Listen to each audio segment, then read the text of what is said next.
आज मैं लेकर आई हूँ लड्डू की एक ऐसी रेसिपी जो सर्दियों के मौसम में हर एक के लिए रामबाण है। इस लड्डू को खाने से शरीर की प्रतिरोधक क्षमता तो बढ़ेगी, साथ में ये शरीर को गर्म भी रखेगा। इस कड़ाके की सर्दी में अगर आप रोजाना एक लड्डू खा लेते हैं ना, तो आपका इम्यून सिस्टम तो बढ़िया होगा ही, साथ ही आपको स्ट्रेस, पाचन तंत्र, स्किन और बाल की भी समस्याओं से राहत मिलेगी, क्योंकि इस लड्डू को बनाने में हमने कुछ इस तरह के इंग्रेडिएंट का यूज किया है। तो इस लड्डू को बनाने में मैंने यहाँ पे ढेर सारे ड्राई फ्रूट्स और कुछ सीड्स का यूज किया है। तो मैं सभी की मात्रा आपको बता देती हूँ कि मैंने कितना कितना लिया है। तो यहाँ पे मैंने काजू, बादाम, अखरोट और किशमिश, ये चारों चीजें मैंने ली है 60 ग्राम। और इस लड्डू में सबसे मेन इंग्रेडिएंट जो है गोंद है। तो यहाँ पे मैंने गोंद लिया है 100 ग्राम। कद्दू, खरबूज और तिल के जो यहाँ पे मैंने बीज लिए हैं वो 50-50 ग्राम है। मीडियम साइज आधा नारियल का गोला जिसे ग्रेट करके ले लिया है, और 30-40 ग्राम के करीब यहाँ पे मैंने लिया है मखाना, 300 ग्राम के करीब गुड़, गेहूं का आटा और घी। ड्राई फ्रूट्स और सीड्स बिल्कुल फिक्स नहीं है कि आप यही डालें और इतनी मात्रा में ही डालें। आप 2 ड्राई फ्रूट से भी इस लड्डू को बना सकते हैं, बट हाँ, गोंद आपको जरूर डालना है। तो चलिए बनाना शुरू करते हैं। तो सबसे पहले पैन में हम डाल देंगे 4 बड़े चम्मच घी, और यहाँ पर सबसे पहले हम भुनेंगे गोंद को। तो गोंद को हम पूरा एक साथ नहीं भुनेंगे, आधा आधा करके भुनेंगे, क्योंकि गोंद को भूनने का भी एक प्रोसेस होता है। गैस की फ्लेम बिल्कुल लो और कढ़ाई या पैन में थोड़ा घी होना चाहिए, और इसे चलाते हुए धीरे धीरे भुनेंगे ताकि ये बिल्कुल फूल के बड़ा बड़ा हो जाए। क्योंकि अगर इसे भुनने में या पकने में कसर रह गई ना, तो फिर आपके लड्डू का स्वाद खराब हो जाएगा। तो इसे भूनते वक्त इन सारी चीजों का आपको ध्यान रखकर इसे भूनना है। तो यहाँ पे देखिए, ये गोंद जो है बिल्कुल अच्छे से भुन चुका है, बिल्कुल फूलकर बड़ा बड़ा हो गया, और थोड़ा सा कलर भी इसका हल्का ब्राउन हो गया है। तो बस इसे अब हम पैन से निकाल लेंगे, और इसी तरीके से हम दूसरे बैच का भी गोंद फ्राई कर लेंगे। तो यहाँ पे देखिए, फ्राई होने के बाद इसे आप चाहें ना तो इस तरह से हाथों से ही आप इसे क्रश कर सकते हैं, मतलब मसल के ही तोड़ सकते हैं, इसका चूरा हो जाएगा। तो दूसरे वाले बैच को भी हम इसी तरह से फ्राई करके निकाल लेंगे। पैन में थोड़ा सा घी बचा है, हम घी नहीं डालेंगे, बस इसी घी में हम थोड़ा सा रोस्ट कर लेंगे ये जो हमने ग्रेट करके नारियल रखा था। बस मैक्सिमम 2 मिनट में ये अच्छे से भुनकर तैयार हो जाएगा। अब यहाँ पर पैन में बिल्कुल भी घी नहीं बचा है, तो यहाँ पे हम डाल देंगे 1 चम्मच भरकर घी, और इसमें हम रोस्ट कर लेंगे मखाना को। तो मखाना को हमें चलाते हुए बिल्कुल तब तक रोस्ट करना है जब तक कि ये बिल्कुल कुरकुरा ना हो जाए, मतलब हाथों से ही तोड़ने से ये बिल्कुल टूटने न लगे। तो यहाँ पे देखिए, मखाना अच्छे से रोस्ट हो चुका है, थोड़ा सा कलर भी इसका डार्क हो चुका है। तो बस इसे हम निकाल लेंगे पैन से, और पैन में हम बिना तेल घी डाले यहाँ पे रोस्ट कर लेंगे तिल को। तो तिल बहुत ही जल्दी रोस्ट होकर तैयार हो जाएंगी, इसमें बिल्कुल टाइम नहीं लगता है। यहाँ पे देखिए, इसका कलर भी चेंज हो गया है और थोड़े से फुल भी गए हैं। तो बस इसे भी अब हम यहीं पे निकाल लेंगे पैन से। अब यहाँ पर हम पैन में फिर से डालेंगे 2 चम्मच घी भरकर, और उसके बाद इसमें हम डालेंगे बादाम, और बादाम के साथ ही हम यहाँ पे डाल देंगे अखरोट। करीब 1 मिनट तक इन दोनों को हम साथ में भून लेंगे। उसके बाद हम इसमें डाल देंगे काजू। काजू को भी हम आधा मिनट तक सभी के साथ भून लेंगे, और उसके बाद हम यहाँ पे डाल देंगे कद्दू के बीज, और इन सारी चीजों को आधा मिनट तक हम और भूनेंगे। उसके बाद यहाँ पे हम डाल देंगे खरबूज के बीज, क्योंकि हम वैसे वैसे चीजें डालते जा रहे हैं ना पीछे से बाद में, जिनको भूनने में कम टाइम लग रहा है। क्योंकि अगर हम साथ ही में डाल देंगे तो कोई चीज ज्यादा भून जाएंगी और कोई कच्ची रह जाएंगी। तो इस चीज का आपको ध्यान देना है, जिनको भूनने में जितना जिस तरह का समय लगेगा हम उस हिसाब से उसे डालेंगे। तो अब सारी चीजों को यहाँ पे हम 1.5 से 2 मिनट तक एक साथ भून लेंगे, और ये देखिए सारी चीजें बिल्कुल अच्छे से भुन चुकी हैं। तो बस इसे अब हम पैन से निकाल लेंगे। पैन में थोड़ा बहुत घी लग रहा है, तो आप चाहे छेद वाली चम्मच से निकाल लें, या अगर आप घी के साथ भी चाहें तो इसे डाल सकते हैं। भुने हुए ड्राई फ्रूट और सीड्स को हम ठंडा होने देते हैं, और उसके बाद यहाँ पे हम देख लेते हैं गोंद को। तो गोंद देखिए कितनी आसानी से हाथों से ही टूट जा रहा है। तो इसे हमें मिक्सर में पीसने की बिल्कुल जरूरत नहीं है। इस तरह से एक ग्लास या कटोरी लेके आप इस तरह से इसे दरदरा तोड़ लेंगे, क्योंकि ये थोड़ा सा दरदरा रहेगा तभी लड्डू में इसका टेस्ट बहुत ही ज्यादा बढ़िया आएगा। उसके बाद यहाँ पर हम पीस लेंगे मखाना को। तो मखाना को आप अपने पसंद अनुसार थोड़ा सा महीन या थोड़ा सा और दरदरा पीस सकते हैं। तो मैंने यहाँ पे कुछ इस तरह का पीसा है, और ये ड्राई फ्रूट और सीड्स भी अच्छे से ठंडे हो चुके हैं, तो इन्हें भी हम पीस लेंगे अपने पसंद अनुसार, थोड़ा सा दरदरा या महीन। और बहुत ही हल्का सा यहाँ पे हम पीस लेंगे नारियल को।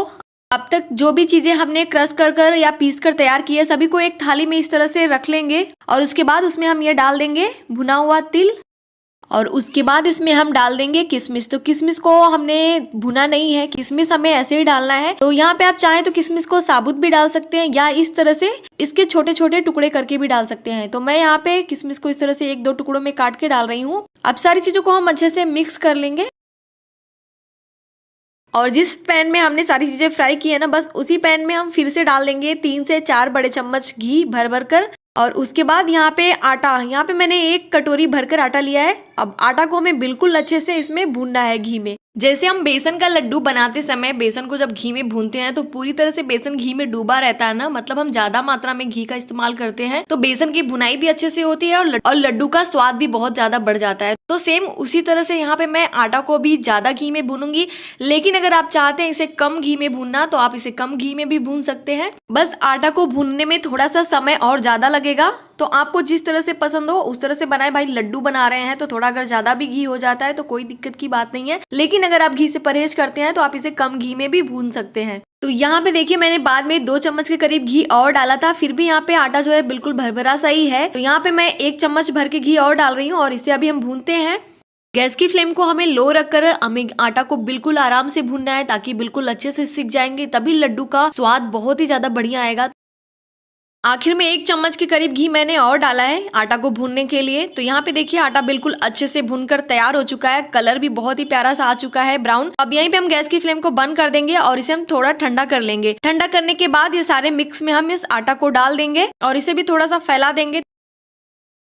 और अब हम सेम पैन में डाल लेंगे 1/4 कप के करीब पानी और उसके बाद उसमें हम डाल देंगे सारा गुड़, जो भी हमने गुड़ लिया था। अब गुड़ को हमें मेल्ट होने देना है और मेल्ट होने के बाद जब भी गुड़ में पहला उबाल आए ना, बस उसके बाद हमें गैस की फ्लेम को बंद कर देनी है और इस तरह से चला चला के गुड़ को हमें थोड़ा सा ठंडा कर लेना है। मतलब कि गुड़ की हमें कोई चाशनी नहीं बनानी है, बस वो थोड़ा सा उबल जाना चाहिए। तो गुड़ थोड़ा ठंडा हो चुका है, लेकिन अभी हम इसे पैन में ही छोड़ देते हैं। और यहाँ पे मैं आपको एक दूसरा तरीका भी दिखाती हूँ लड्डू बनाने का। अगर आप गुड़ से नहीं लड्डू बना रहे हैं तो यहाँ पे थोड़ा सा मिश्रण में लेके आपको दिखा रही हूँ कि आप इसे बूरा या चीनी से भी बना सकते हैं। तो थोड़े से लड्डू मैं यहाँ पे बूरा वाला बना रही हूँ। तो यहाँ पे मैं डाल रही हूँ 4 चम्मच के करीब बूरा, मतलब जिस तरह की मिठास आप पसंद करते हो लड्डू में उस हिसाब से आप इसमें चीनी या बूरा मिला देंगे और इस तरह से मिक्स कर लेंगे। और इस मिक्स को भी आप लड्डू का शेप दे सकते हैं, बिल्कुल आराम से इसके लड्डू बन जाएंगे। अगर बाय चांस लड्डू नहीं बन रहे हैं तो आप इसमें थोड़ा सा घी डालकर लड्डू बना सकते हैं आसानी से। तो ये देखिए एकदम बने हैं ना परफेक्ट गोंद के लड्डू। और यहाँ हमने इसे बनाया है बूरा से, लेकिन बेहतर यही होगा कि आप इसे गुड़ में बनाएं क्योंकि गुड़ और ज्यादा हेल्दी होता है, गुड़ में आयरन होता है। तो इस वाले मिक्स को मैंने बस थोड़ा सा ही बनाया आपको दिखाने के लिए कि आप अगर चीनी या बूरा से बनाना चाहते हैं तो इस तरीके से बना सकते हैं। तो ये जो मैंने भूरा डालकर बनाया था ये सभी लड्डू को मैंने बनाकर तैयार कर लिया है। तो चलिए अब हम बनाते हैं गुड़ डालकर। तो ये सारे मिक्स में हम गुड़ डाल देंगे। गुड़ अभी भी पूरी तरह से ठंडा नहीं हुआ है, गुनगुना गर्म ही है, तो हमें ऐसा ही गुड़ इसमें डालना है। अब सभी चीजों को हमें अच्छे से गुड़ के साथ मिक्स कर लेनी है इस तरह से चम्मच से, या चम्मच से अगर अच्छे से नहीं मिक्स हो रहा है तो हम हाथ लगा के ही इसे अच्छे से मिक्स कर लेंगे। और अभी ये मिक्सचर थोड़ा सा गीला लग रहा है ना, गुड़ जैसे पूरी तरह से ठंडा होगा ये थोड़ा सा और टाइट हो जाएगा। तो इसके हमें फटाफट से बना लेने हैं लड्डू। लड्डू आप अपने मन मुताबिक बना सकते हैं, थोड़े से छोटे या बड़े। यहाँ मैं थोड़े छोटे छोटे ही लड्डू बना रही हूँ। और ये गुड़ में बना हुआ गोंद का लड्डू को बांधने में समय भी नहीं लगता है, ये बस इस तरह से गोल करेंगे ना ये लड्डू बन के तैयार हो गया। इसे हमें ज्यादा दबा दबा के बांधने की भी जरूरत नहीं पड़ती है, बस इस तरह से हल्का सा हाथ में लेंगे और गोल करेंगे, ये लड्डू बन के तैयार। तो बस इसी तरीके से हम फटाफट सभी लड्डू को बना के तैयार कर लेंगे। इस लड्डू को बनाने में टाइम नहीं लगेगा और ना ही इसमें आपको किसी की हेल्प लेने की जरूरत है। आप चाहें तो इस अकेले ही इस लड्डू को आप बना के तैयार कर लेंगे। इस लड्डू को खाने से आपकी हड्डियां तो मजबूत होंगी ही होंगी, साथ में किसी भी तरह का शरीर में दर्द रहेगा तो उसमें भी राहत मिलेगी। डिलीवरी के बाद माँ को इसीलिए इस तरह का लड्डू बनाकर दिया जाता है ताकि उनके शरीर में भी मजबूती रहे और दर्द में भी आराम मिले। तो जल्दी से बनाइए ये गोंद, ड्राई फ्रूट और सीड्स के लड्डू, बहुत ही ज्यादा फायदेमंद लड्डू हैं। तो फ्रेंड्स अगर ये गोंद के लड्डू की रेसिपी आपको पसंद आई हो तो प्लीज मेरे वीडियो को लाइक और मेरे चैनल को सब्सक्राइब करना बिल्कुल ना भूलें। और यहाँ पर मैं आपको एक लड्डू तोड़ के दिखा देती हूँ कि कितना ज्यादा सॉफ्ट लड्डू बने हैं। इसे बड़े बुजुर्ग और छोटे बच्चे सभी आसानी से खा सकते हैं। तो चलिए मिलते हैं नेक्स्ट वीडियो में एक नई रेसिपी के साथ, तब तक के लिए बाय बाय।